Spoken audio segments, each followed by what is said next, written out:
This is the Neurosurgery Podcast.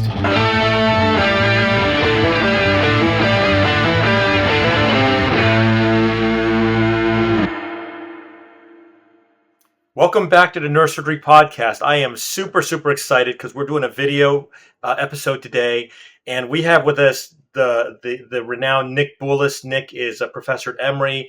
I want to tell you that in our first year of podcasting, when Nick came on and did the two-part series talking about divorce, I think Nick and I are like kindred spirits because we have a way of just kind of telling the truth, and it can be harsh, it can be difficult, it can be sometimes humorous, but it's always informative. Nick, welcome back to the podcast. I would direct our listeners to your early episodes. Really, I think two of our most impactful episodes. Yeah, the first one was on innovation, kind of trying to get under the hood of like, if I remember correctly, like kind of going into academic neurosurgery, trying to make an impact, and trying to figure out where I remember the issue of where do ideas come from. But this is going to be more fun because we're talking about movies today, right? Yeah. So why don't we let you break into it? So, I mean, when we put the shout out JP did, you immediately were excited about this. Tell us about neurosurgeons and movies and what your history has been with it. Yeah. So I remember when my girlfriend heard I was doing this, she's like, "Why do people want to hear about your interest in movies?" And I and why does Mike want to? Sensible. That's so sensible, right? I know. Yeah. And I said, well, I'm trying to pick. I tried to pick some movies that have some connection or tie-in to neurosurgery. The first of which is the Unbearable Lightness of Being, which is a movie based on the book by Milan Kundera, who's a Czech writer.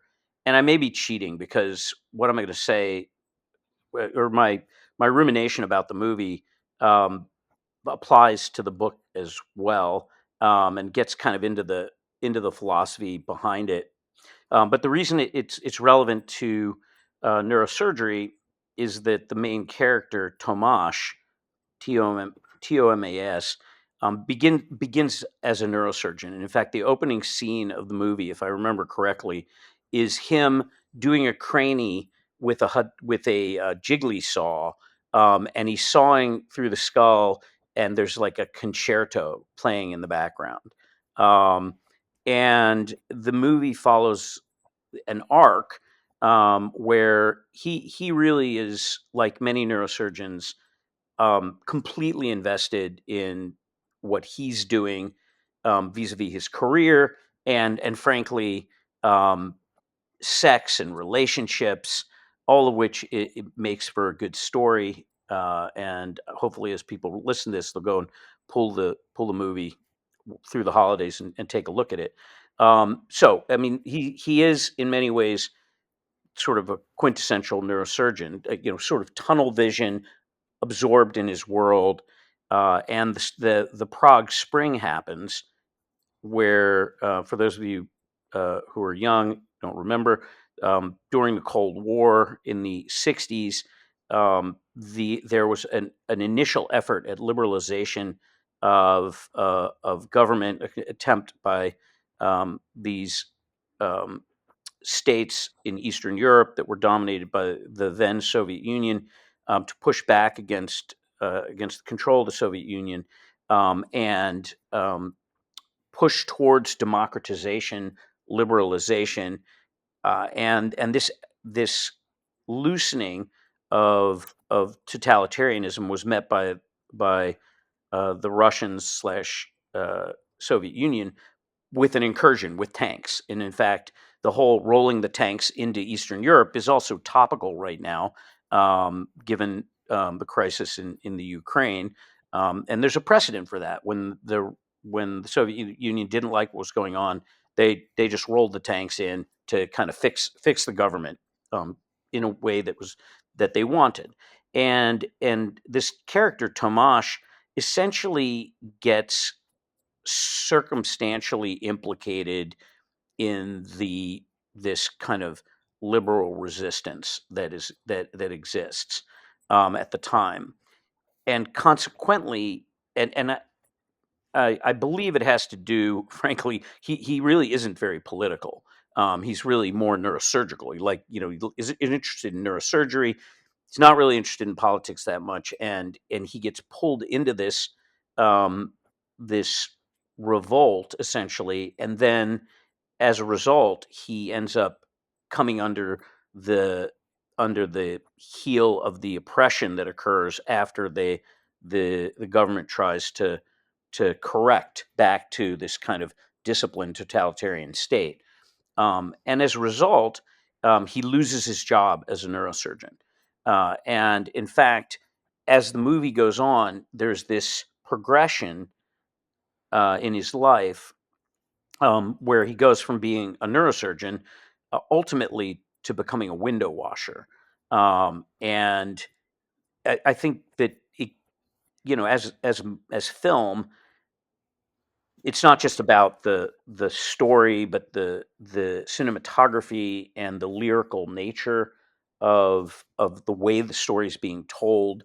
But I remember being struck by the parallel in the beginning with the sort of rhythmic aesthetic beauty um, of the jiggly saw in the operating room, and in the end, sort of washing the windows.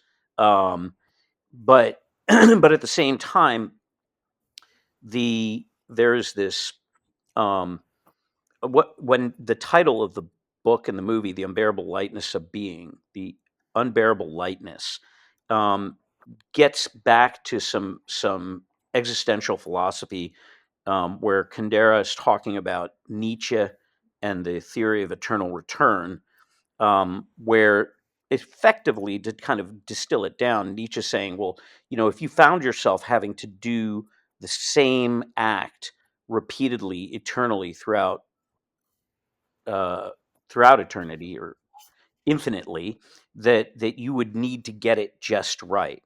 And in a way, I've always felt like this idea that you're trying to get it just right is sort of at the heart of um, of what we're seeking in neurosurgery. We're seeking these moments of infinite consequence, where what you do next matters, and that, in a way, is sort of one pole of how we achieve value and freedom. It's freedom too. We gain the freedom to do neurosurgery and enter this zone of infinite consequence, and in exchange, we accept this burden of responsibility. That's the payoff. So, in a sense, that that mode of Tomash's existence, where he's the neurosurgeon, embodies the unbearable heaviness of being, um, which is a form of freedom. On the other hand, by not because he chose to, but because of circumstances, he's driven further and further in the direction of no consequence. Right? I mean, the life of a window washer, and I'm not talking about dangling off the side of a building, just somebody who's doing menial labor repetitively, effectively. Um, there's little consequence to action. Um, but in a sense, that's liberating in a different way. That's more freedom from consequence, right?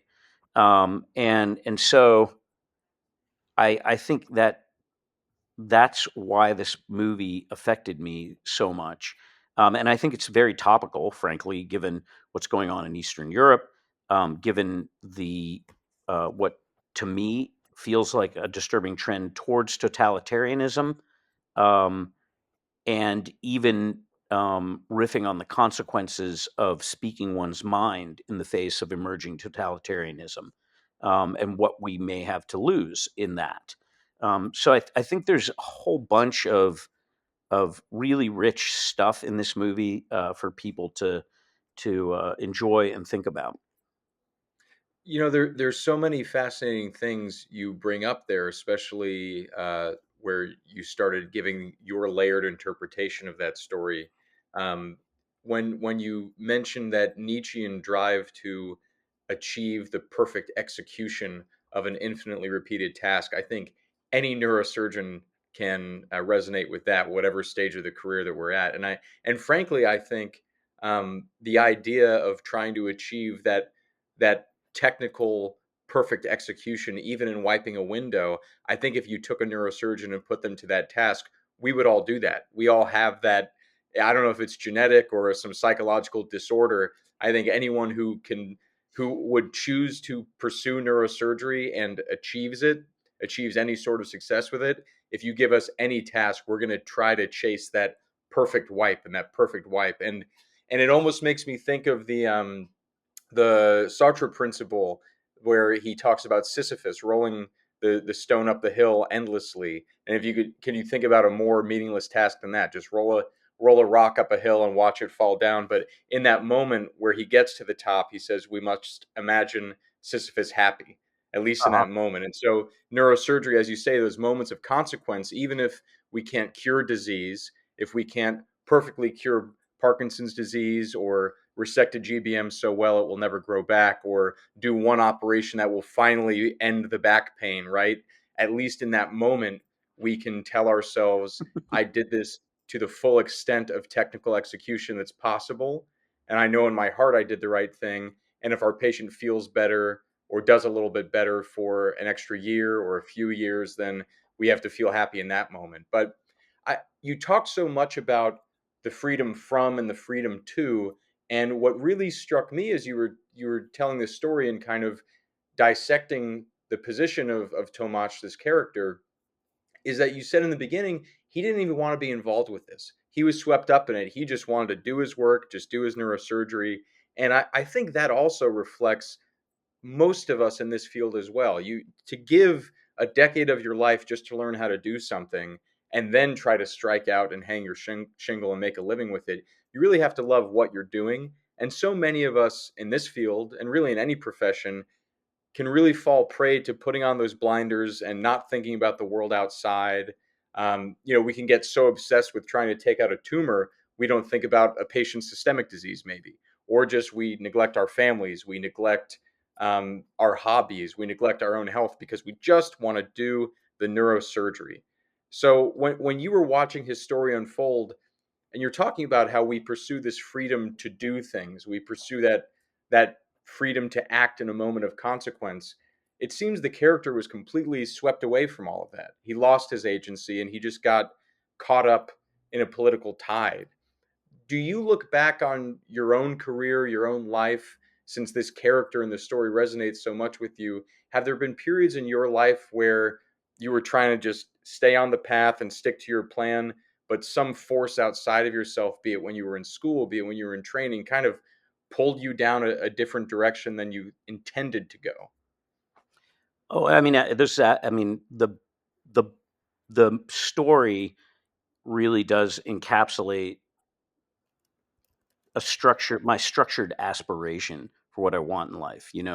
On the one hand, um, funny because I think this came up in the first podcast, but I view the whole process of neurosurgical training as a hardening. This whole idea of we're like a samurai sword, where you hammer the metal, and then you fold it, and you hammer it, and you fold it, Mhm. and you hammer it, and you fold it. It's this kind of hardening um, process of becoming a tool so that you can have so you can have this impact, but personally and selfishly, as it regards our state of being, that we get to enter this space of I say infinite consequence. The truth is, that's also egotistical.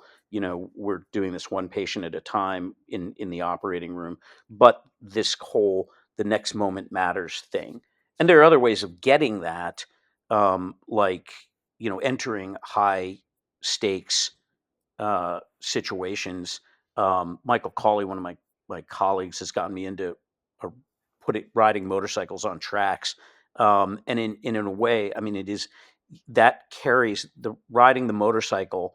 I've always felt encompasses that same um, consequence of action now and getting it right, except that it's my life at stake, not the patient's life. So, in a way, it seemed philosophically a balancing thing, although it's also a rush. And So I just got a motorcycle a few months ago, my Oh my first, and God.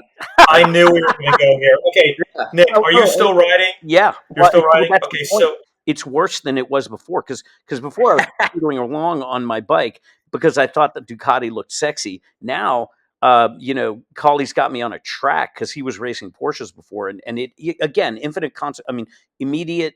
What you do next matters.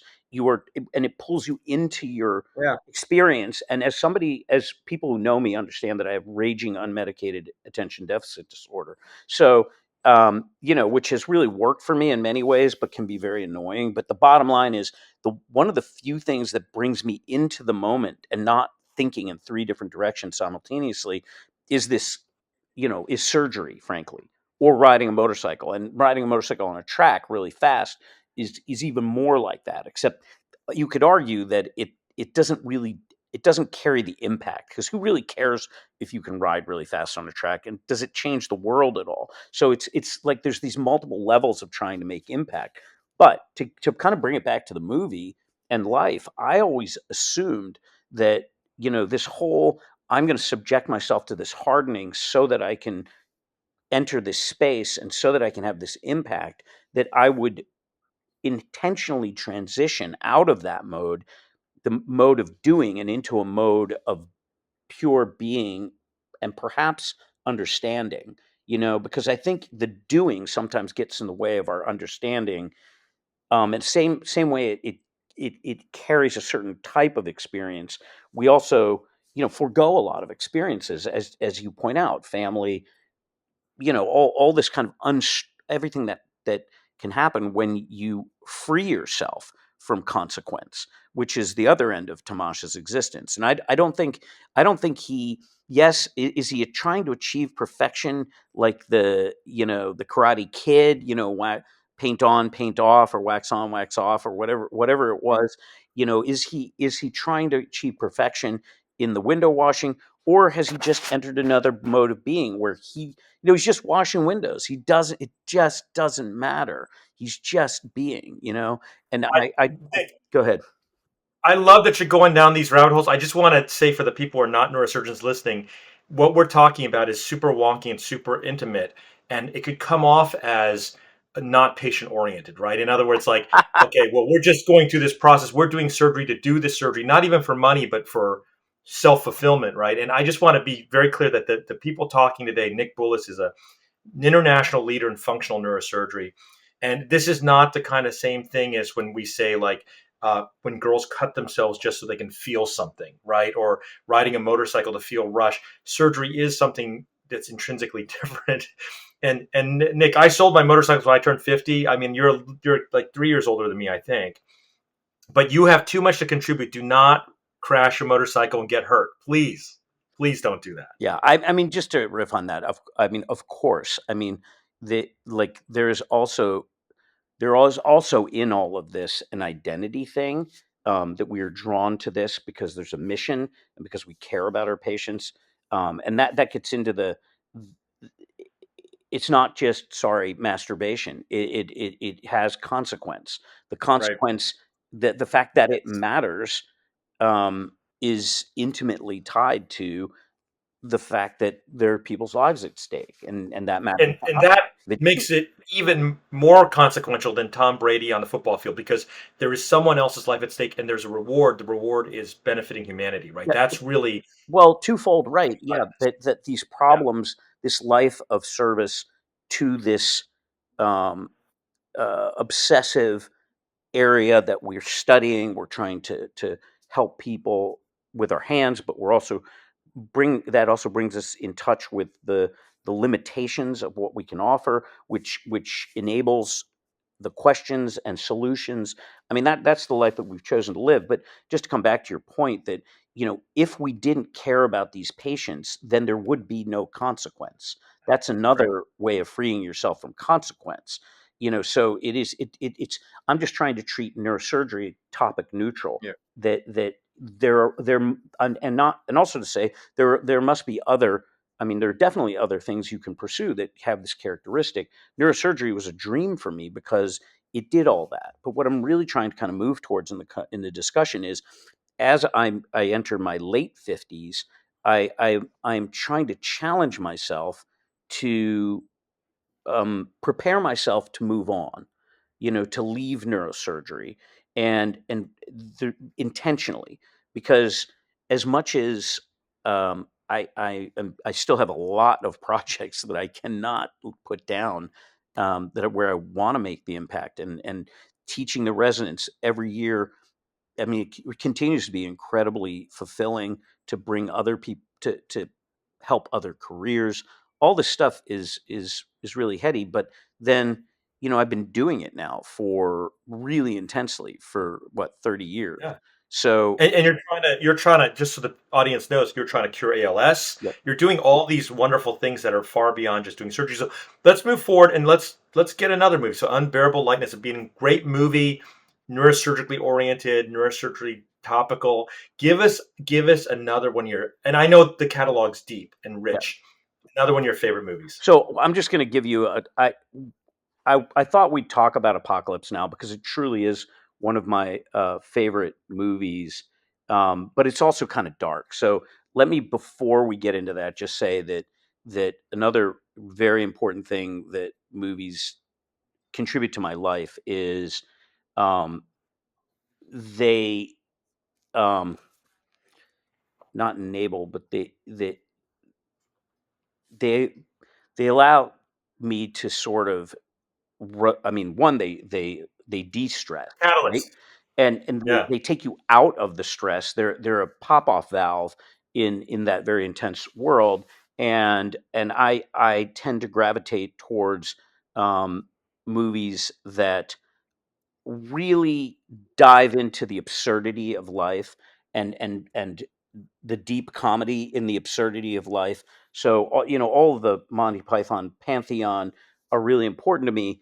But the one movie I thought I'd throw out there, because I know a lot of aspiring neurosurgeons watch this, is Buckaroo Banzai: The Adventures of Buckaroo Banzai Across the Eighth Dimension, which is an utterly absurd movie, but also features Peter Weller, who later became RoboCop in his breakout role, and another a little known star, Jeff Goldblum, who I think this was actually one of his, if not his initial breakout role, one of his very early roles. So dig this out. It's hard to find, but it is absolutely absurd. And it also had a profound impact on me because Buckaroo Banzai is a comic book action character, researcher, martial arts expert, neurosurgeon, um, rock and roll, Pianist. rock star, literally. So of course, as somebody with raging ADD, who's sort of blind to the potential for failure, like this character really really put it out there, really threw the gauntlet down, for like, here's the bar, Nick. You really need to aspire to be a rock star scientist, brain surgeon. In the early stage where Weller, Buckaroo Banzai, meets Jeff Goldblum, who is a neurosurgeon. They're operating under the microscope, I believe, on a pineal mass, and they actually reference how Ben Stein would handle this case. So, here we have a true, one of our heroes, one of the neurosurgical greats, creeping into this movie. And again, yeah. The Ben Stein, meaning Bennett Stein from Columbia, not the Ben Stein of the comedy, just for the audience to know. For dry red eyes. Try Visine. Yeah. No, I'm talking about the chair of Columbia Neurosurgery, who created a dynasty of leaders in neurosurgery and really elevated Columbia to what we know today. But so if you want a movie that can really raise the bar, and is utterly absurd. I'm waiting for the sequel to come out. It has to happen at some point. Yeah. I will say so in this little movie series, we don't do any cross-pollination. I have not anyone that we invite on, I have not told you we've talked about these, we talked about that, but independently, this movie, Buckaroo Banzai, is brought up and mentioned by more neurosurgeons that I talk to about movies than any other. So all the young people who are just getting their toes wet and trying to get into the field and aspire to be one of the greats, clearly there's something to this movie. Go watch it. It is like a cheesy camp adventure, and it's hilarious. Yeah. It's a phenomenal movie. There's a scene where they don't delve very much into his science, but there's just this scene where they're literally they're introducing Jeff Goldblum to joining Team Bonsai, the rock and roll crime fighting physicists, Of dot course. dot dot. And they're walking through his lab, and there's as they're walking through the lab, there's this watermelon sitting on a bench with some tubes going into it, and like they're clearly collecting some weird data on the watermelon that's sitting on the bench, and he's trying to explain what's going on in the lab, and he just gets to the watermelon, he's like, yeah, never mind that, and he just like keeps moving, and I'm like, that's what I want a lab where there's some shit going on that just like that I can't even really explain, but it's just kind of silly and awesome. Anyway, Right. so But I will say, because I know you have football to watch today, and I will flagellate myself if we don't talk about Apocalypse okay, Now, good. because there's things I want to get to, but I'm going to put it to you because I'm going to try to springboard off what you were talking about before, how you're reaching this point in your life and you're trying to pivot away from neurosurgery. And as we dive into this film, I wonder, do you fear that if you remain too long out in the field, out in the jungle, that it might consume you and you might go native, and you don't want, do you see yourself becoming a Kurtz, and you're going to start giving sermons in the jungle, or Interesting. is that part of your transition Mike's away, or if smiling. not? He's like Nick like went too far upriver a long time ago. Right. That cat's out of that boat's up the river a long time ago. But Yeah, so what is it that speaks to you from this movie? well, I first of all, I have to say, my dad was in the military during Vietnam. He never had to go to Vietnam. He was he was assigned to the Air Cav, which was featured in They Were Soldiers Once and Young, and he got separated from the Air Cav just as they were being mobilized to go to Vietnam, and was sent to San Francisco of all places to be there during the Summer of Love. So he went literally from this one extreme to the other. So and I. He got out in the early 70s, but that was about the time I was 8 or 9. So Vietnam had a real impact on me as this looming crisis, and also had an impact on my sort of sense of active social activism, etc. Because it led me to actually join the Society of Friends, or the Quaker religion, which I still participate in sometimes. But so Vietnam was very important to me, and this movie came out right at the time where Americans were just starting to try to cope with um, what the heck had happened and why we were there, and the impact on us as individuals. Um, in fact, in order to find the helicopters to film all those scenes, they had to go to the Philippines and get the Philippine military to support the production of the movie, because the U.S. military was a little squeamish about getting Mm. into this kind of sort of self-criticism that emerges in a lot of the Vietnam War movies that came out in the late 70s, early 80s.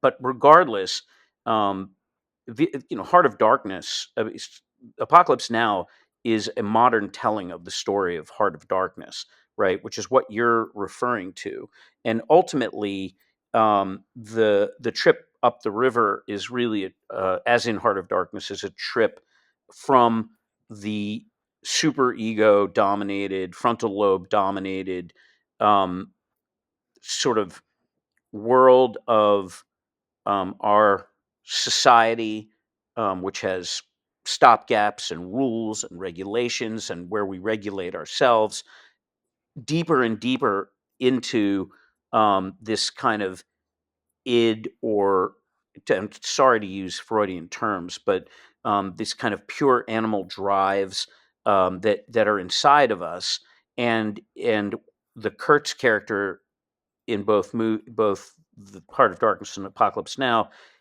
is confronting the fact that he is a beast inside, right? And hence the final line, the horror when he finally faces what lies inside of us. Um, and I think that the shift in Apocalypse Now, like Coppola makes this movie and he calls it Apocalypse Now, not like this isn't just about individuals. He is suggesting, I think, that the fact that we are fundamentally beasts inside um, bodes very poorly for our survival as a species, right? Apocalypse Now. Like in the end of Heart of Darkness, Kurtz gets back on the boat and sails back upriver, I believe. Somebody's got to fact check me on this. But in the end of of Apocalypse Now, he napalms the whole place. So there's a sort of a fundamental difference in that movie where it kind of like whatever that personal horror is, it gets writ large with the destructive capacity of modern man. That's different than what existed in the 1800s when uh, Conrad was writing Heart of Darkness and talking about the colonization and exploitation of Africa. So that ruminates with me. What's great about this movie also is how improvisational it was, how it kind of was. It's almost like they were riding the wave of they literally went upriver when they were making this movie. Yeah. And there's a separate movie that is an accompaniment called Hearts of Darkness, which happens to have been made or produced by a guy named George Hickenlooper, who was a roommate of Aruna Mars and mine in our when we were at Yale. So this guy Hickenlooper was a real character. Made other movies like Factory Girl. Um, Ultimately himself kind of flamed out, if anybody wants to dive into that story. But the point is that movie, Hearts of Darkness, tells the story of the making of Apocalypse Now, the whole grappling with finding the money for it, going way off budget, the way Marlon Brando shows up and is basically hasn't prepared at all, and all of the scenes of him being Kurtz out of his mind are really like just Brando riffing, but also kind of losing his mind. And because they're like camped out in the Philippines up in the jungle for a long period of time. So, and also the initial scene where they're playing "This Is the End," and the Kurtz character, um, is it Martin Sheen or Charlie? No, Martin Sheen's Martin Sheen. Marlowe. Yeah, Yeah. literally is losing his mind. Or Morris. Yeah. Yeah, and punches the mirror. Actually, is Coppola catching him losing his mind. I mean, they encounter him in this kind of fugue state, and Coppola's like, just run the films, just capture this as he's losing his mind. So it was really happening when that. So if you watch that scene, it's very authentic. Yeah, I think he cut his hand. Now, when you said the companion film, I thought you were going to say Tropic Thunder, one of my favorites. Well, again, But that's bringing it back to Buckaroo Banzai, right, exactly. But you're But right. so a couple things that I have to put to you on this one because I love this movie. It's a giant, a monument in the history of cinema, as you rightly point out. So first of all, in the book Heart of Darkness, Kurtz does die. He makes it onto the boat, and as they're leaving, he dies on the boat going back down the river. So he attempts to leave, but he can't make it back to society, and that's where the boy comes and says, "Mr. Kurtz, he dead," which is Right, the right. quote You're in right. T.S. Eliot's Hollow Man that opens it. So he attempts to leave, but even in the book, he can't make it back to society. Right. And in fact, But I'm getting a little bit confused because Kurtz is the trader who is upriver and is yes, totally and off the boat, as it were. yeah, and Marlowe is the man the company sends, That's who's right. Willard in the film, played by Martin Sheen. But what I wanted to ask you about, because this is not just a personal favorite of mine, but at Rush, where I'm training, this is a big movie in our residency. When you picked this one, I showed you one of my co-residents put up an oil painting of Martin Sheen with the face paint coming out of the water Yeah. in the river. That's in our call room. Yeah. So for us at Rush, this movie represents when we go and rotate at the county hospital. Yep. We're at Rush, and then we go and work over at Cook County. Uh-huh. And so the question is, when you're on your county rotation, how do you respond Yep. being over there in the jungle? Yep. And so for us, do you go native like Kurtz? Me, I'm Kilgore.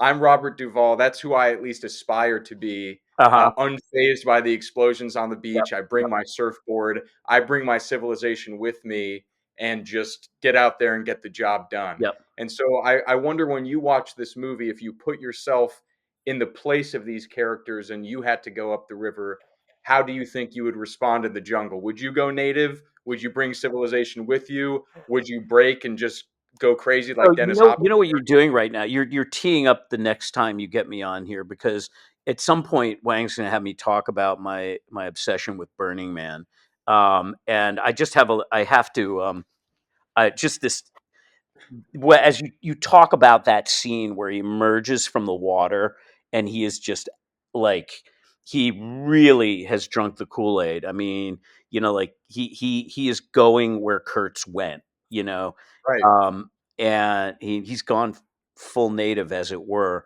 Um, but I think it was the first, maybe it was the second time I went to Burning Man, which is an incredibly cathartic experience.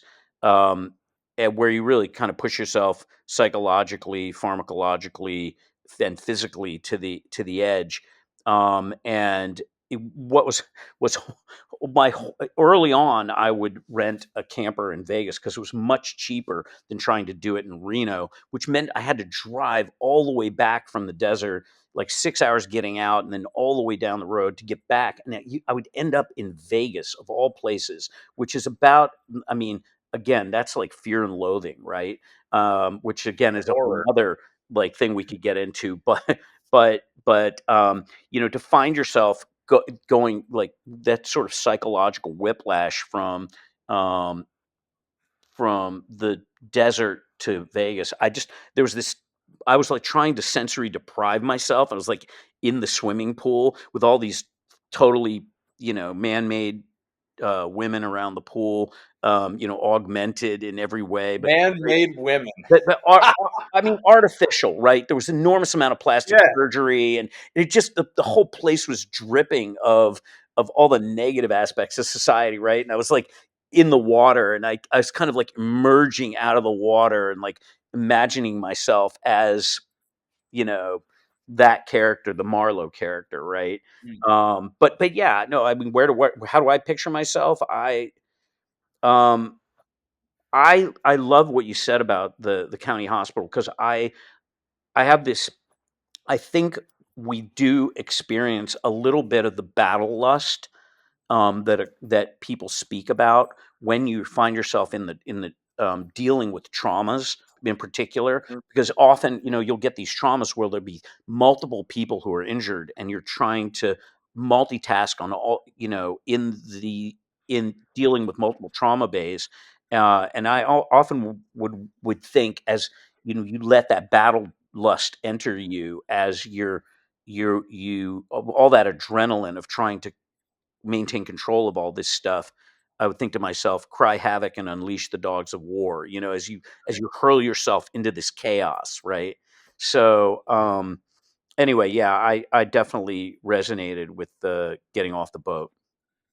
Well, Nick, so we got to bring this to a close, although we could talk all day, and it's really fascinating. And definitely, you're going native with all the kids and multiple wives and all that. That's definitely in the future for you. I love it. Um, but I want to close by asking you a question, because you have the best answers, and you're a functional neurosurgeon, and we just came off the CNS in Houston.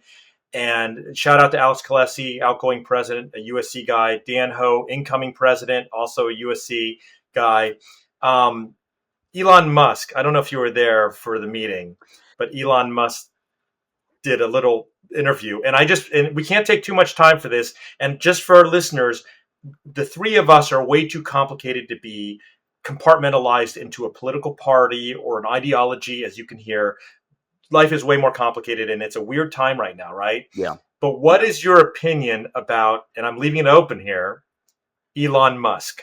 Well, it's funny you bring that up, because you may remember that Musk didn't actually show up at the CNS. He podcasted in, and He called us meat puppets. Yeah. We're all meat puppets. Part of the reason that that he, well, I don't know if he ever intended to show up, but he did show up at the party I was at the night before, which was which involved some tech people I know in Austin. I was part of a wedding where this tech guy was marrying this ENT surgeon who actually had rotated on neurosurgery with me.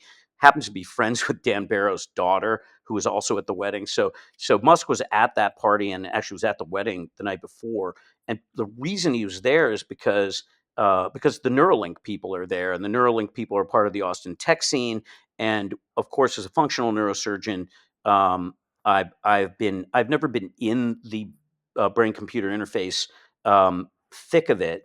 But I've always wanted to be. That may be the one time I actually said no, because I understood I couldn't open up yet another front intellectually in my life. But I followed the whole thing, and interestingly, one of our Emory grads, who I call a mentee, although whether I actually, whether that was a father-son relationship or more of, it's hard to describe. But this guy, many of you may know, Jordan Amadio, is now working with Neuralink. So I've gotten to meet DJ, the CEO, and I'll just distill it down. I am conflicted about this, because I think, as somebody who really wants to make an impact on the world in a positive way, and I feel that technology, science and technology, I think ultimately needs to be controlled, but is the way that we will elevate ourselves as a species. And I think at the end of the day, in order for technologies to mature, somebody needs to throw the appropriate focused human capital at the potential energy necessary to elevate these ideas into reality. It has to get out of the academic and into the area of industry.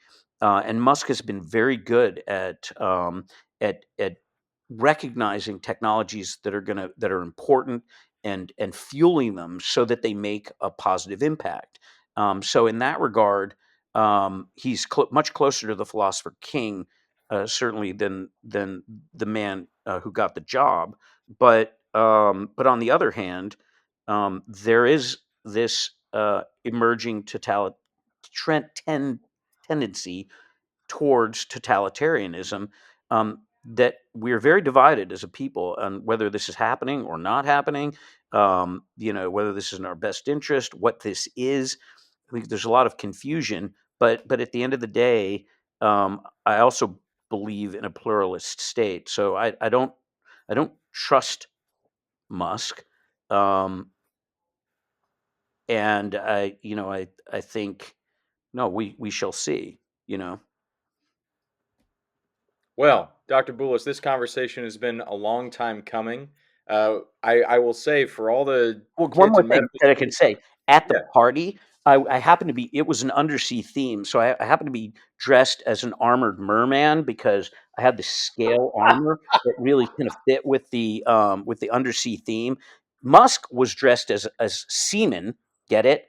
And I happened to be juggling these glowing balls, and at the end of the party, Musk said to DJ and Jordan, "Hey, we should hire some of these performers for the Neuralink holiday party."